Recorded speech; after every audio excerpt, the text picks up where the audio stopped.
Hello बच्चों, आइए आज हम लोग हिंदी पढ़ेंगे। हिंदी का काव्यखंड, काव्यखंड का दूसरा पाठ मीराबाई। इस नाम से आप लोग पहले से बहुत परिचित होंगे, क्योंकि यह नाम भक्त कवियों में श्रेष्ठ कवियों में गिना जाता है। कवित्री हैं मीराबाई, सूरदास मीराबाई। यह कवियों में भक्ति कवि काल के कवि और श्रेष्ठ कवि थे, जिन्होंने भक्ति माध्यम से भगवान को भी प्राप्त किया था, ऐसा ग्रंथों ने कहा है।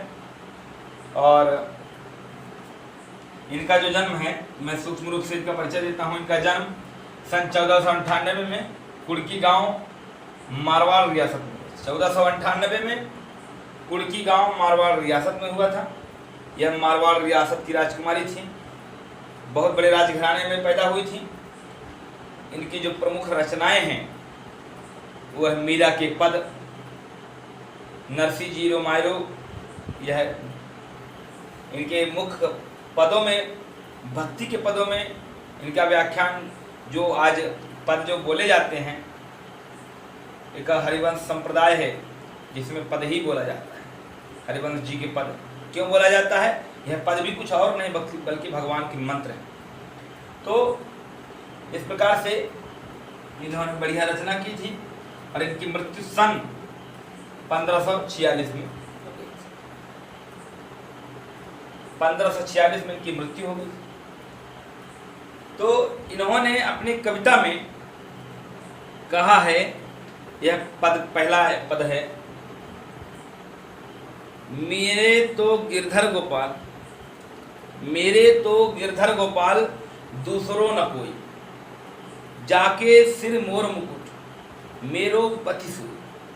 मतलब कवित्री यह कहना चाहती हैं कि इस संसार में कोई किसी का पति नहीं है और मेरे तो एकमात्र पति हैं, मेरे तो गिरधर गोपाल, मेरे वह गोपाल, मेरे गिरधर। गिरधर का मतलब जिसने पर्वत को धारण किया है, वह जो गिरधर गोपाल हैं वह ही मेरे पति हैं और दूसरा कोई नहीं है। मेरे वही हैं, दूसरा कोई नहीं है।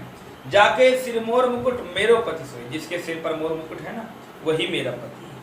यह कहना चाहती हैं कि इस संसार में, इस कविता के माध्यम से मानो कवित्री यह भी कहना चाहती है कि संसार में सिवाय परमात्मा के और आपका कोई नहीं। तो इस पद के माध्यम से मीराबाई इस बात का व्याख्यान करना चाह रही हैं कि यदि अगर कुछ चाहते हो, भगवान किसी पर विश्वास करना चाहते हो, तो ईश्वर पर विश्वास करो, क्योंकि एकमात्र सहारा ईश्वर ही है और दूसरा इस संसार में कोई नहीं है। तो यह यही कह रही हैं कि मेरे तो गिरधर गोपाल दूसरो न कोई, मेरा सिर्फ एकमात्र गिरधर है, गोपाल है, जिसके सिर पर मोर मुकुट है, वही मेरा पति है।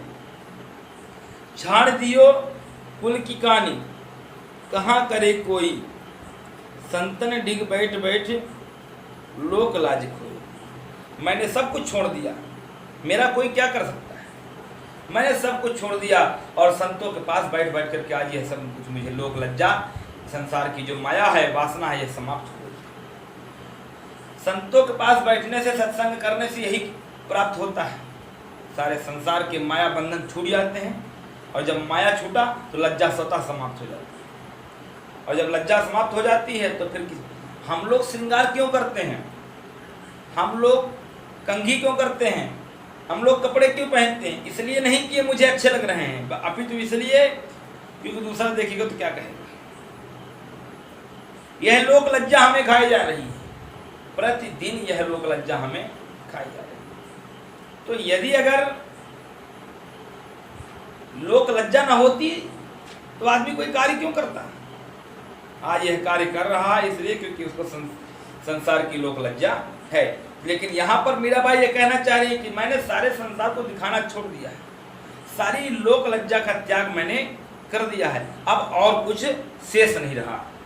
माने ये कहना चाह रही हैं, अंशुवन जल सींच सींच प्रेम बेली बोए, अब ता बेल फैल गई आनंद फल होए। अब कहते हैं, ये राजस्थानी है, कहते हैं कि यह जो संतन के पास में बैठ करके मैंने लोक लज्जा खोया है और आंसुओं के जल से, प्रेम रूपी आंसुओं के जल से मैंने इसे सींचा है और सींच करके मैंने इस नार को, इस बेल को बड़ा किया है, इस पौधे को बड़ा किया है। और अब तो बेल फैल गई, और अब तो यह फैल गई, यह जो नार है यह फैल गई, और अब आनंद के फल ही होंगे। अब यह जो बेल फैल गया है, यह नार बोलते हैं ना, लौकी की नार, घोड़े की नार, इसी प्रकार ये कहना चाह रही है कि यह नार तो फैल गई और अब इसमें आनंद रूपी फल ही होगा, क्योंकि अब मुझे आनंद आएगा। क्यों? परमात्मा के पास बैठने पर आनंद के सिवाय और कुछ नहीं होता, इसलिए अब कुछ और नहीं बल्कि आनंद रूपी फल ही हमको प्राप्त होंगे। तो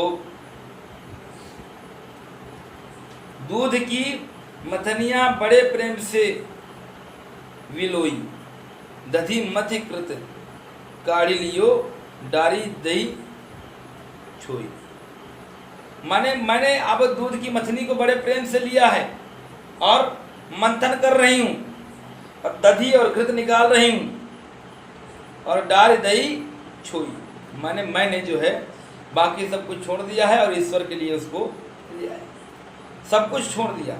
भगत देख राजी हुई, जगत देखी रोई, दास मीरा लाल गिरधर तारो अब मोह।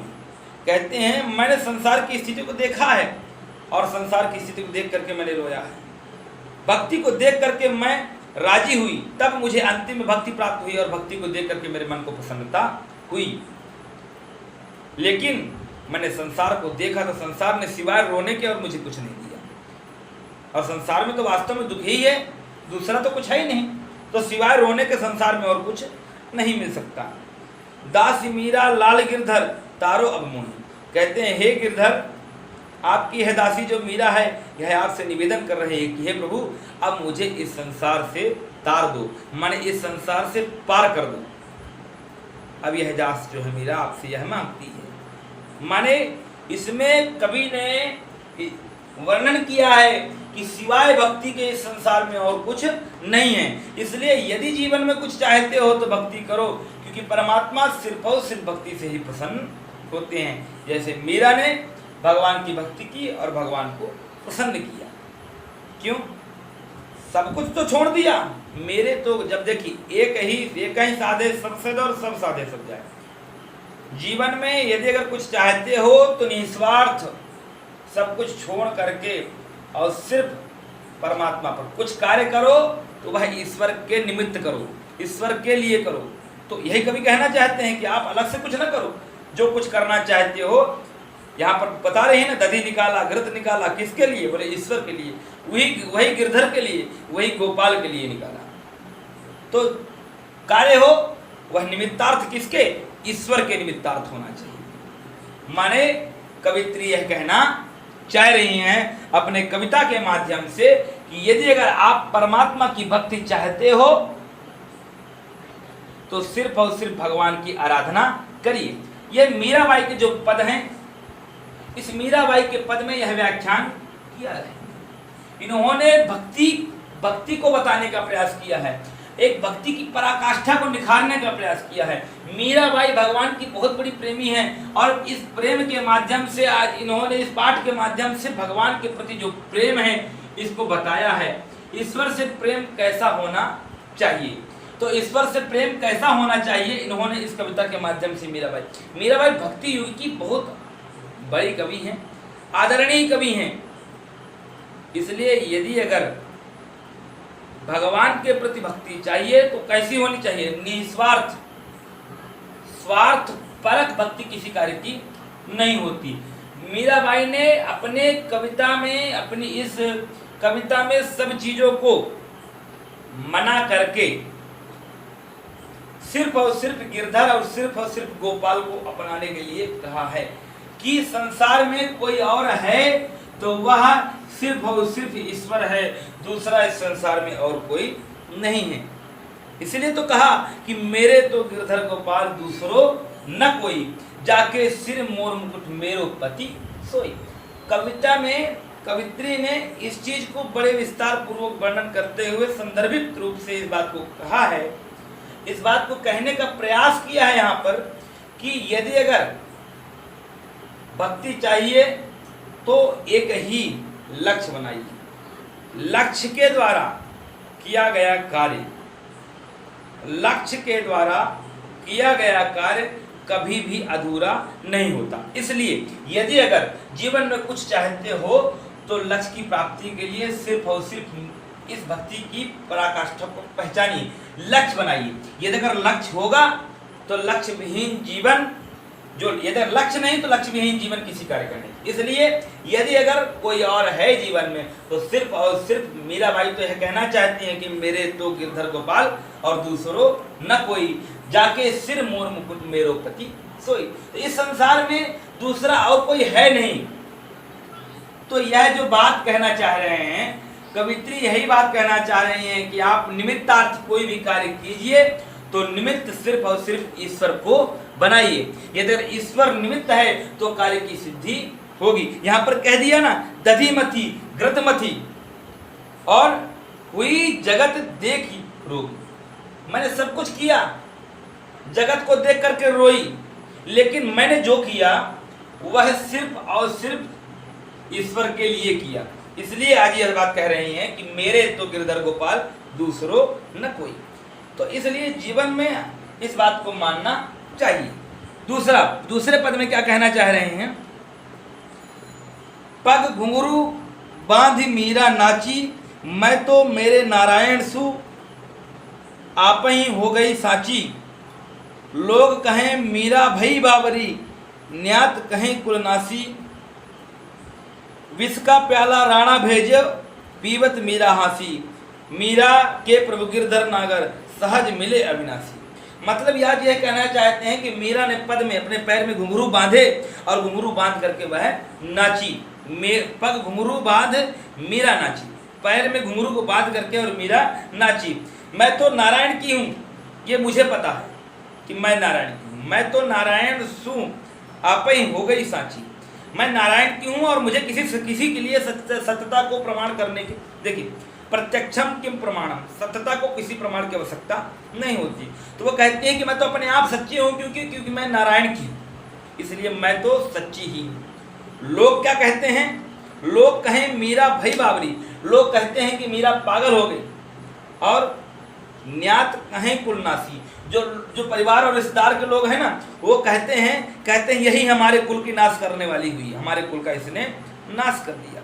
विष का प्याला राणा भेजो, राणा जी ने विष का प्याला भेजा, विष मिला करके खीर में विष का प्याला भेजा, लेकिन पीवत मीरा हंसी, पी करके भी मीरा हंसती रही और मीरा को कुछ नहीं हुआ। मीरा ने विष का प्याला पी लिया लेकिन मीरा को कुछ हुआ नहीं। क्यों? क्योंकि मीरा के प्रभु गिरधर गोपाल, मीरा के प्रभु गिरधर नागर, सहज मिले अविनाशी। वही तो है कि भगवान के तो सिर्फ और सिर्फ गिरधर हैं, गिरधर नागर हैं, जो उनको सहज रूप से अविनाशी मिल गए। क्यों? क्योंकि उनको भगवान की भक्ति पर भरोसा है। अब सोचो, विष का प्याला पीने वाला कभी जीवित हो सकता है क्या? लेकिन मीरा विष पी करके भी जीवित रही, कारण कि उसे भगवान की भक्ति पर सच्चा विश्वास है, भगवान के प्रति प्रेम करती है, भगवान को उन्होंने अपना पति मान लिया है। और पति यदि अगर अविनाशी हो, ईश्वर जो है वह अविनाशी है, और अविनाशी पति जिसका कभी विनाश न हो उसे अविनाशी कहते हैं। तो ऐसा जो अविनाशी पति इन्हें प्राप्त हुआ है, तो आज उसके लिए मीरा जी नाची घुंघरू बांध करके, किसी और चीज के लिए नहीं। मैं तो मेरे नारायण से, मीरा कहती है कि मैं किसी और की नहीं, मैं अपने नारायण की वजह से सत्य हूँ और किसी की जरूरत मुझे नहीं। मैं तो सच हूँ ही क्योंकि मेरे नारायण मेरे पास है। लोग कहें मीरा बाबरी हो गई, बाबरी माने पागल, लोग कहते हैं कि मीरा पागल हो गई, लेकिन और कुछ लोग कहते हैं कि यह कुल नाशक हो गई, इसने हमारे कुल को नाश कर दिया। मीरा कहें और न्यात कहें कुल नाशी, न्यात माने रिश्तेदार परिवार, वो कहते हैं कि कुल की नाशी है। विष का प्याला राणा भेजो, राणा जी ने विष का प्याला, राणा जी के पति हैं, इन्होंने विष का प्याला भेजा, पी करके भी मीरा हंसती रही और उसे कुछ नहीं हुआ। मीरा के प्रभु गिरधर नागर, सहज मिले अविनाशी। तो मीरा के जो है वह गिरधर नागर हैं, उनको तो अविनाशी ही प्राप्त हुए हैं। तो भाषा के पद के साथ जो आपको इसमें दिया हुआ है, मीरा की उपासना किस रूप में मीरा किस रूप में पर उपासना करती है, वह रूप कैसा है, यह पूछ रहे हैं। भाव और व शिल्प सौंदर्य स्पष्ट कीजिए। असवन जल सींच सींच प्रेम बोली। अब इसमें व्याख्यान कीजिए। मैंने आपको बहुत व्याख्यान किया है, कुछ आप लोग अपने आप सोच विचार करके और शब्दों को विस्तृत करना सीखिए, क्योंकि हिंदी में शब्द विस्तार ही है। लोग मीरा को बाबरी क्यों कहते हैं? विष का प्याला राणा भेजो पीवत मीरा हंसी, इससे क्या व्यंग छिपा है? मीरा जगत को देखकर रोती क्यों? ये सारी चीज़ें हैं। प्रश्न उत्तर आप लोग अपने आप करने का प्रयास करेंगे। और मैं जानता हूं कि अगर आप जिसने इस पाठ को मेरे से सुना है, वह इस प्रश्न को जिसको मैंने व्याख्यान करके बताया है, मुझे ऐसा लगता है कि वो 1, 1.5, 2, 3 पेज बना देगा, निबंधात्मक बना देगा इस प्रश्न, जिसने इस पाठ को सुना। तो कोई बहुत ज़्यादा कठिन प्रश्न उत्तर नहीं है, कोई बहुत ज़्यादा दिक्कत आपको ना होनी चाहिए। और यह आपका पाठ पूरा हुआ। तो आज के लिए इतना ही बच्चों। अब आगे की वीडियो में मिलेंगे। आज के लिए इतना ही। धन्यवाद।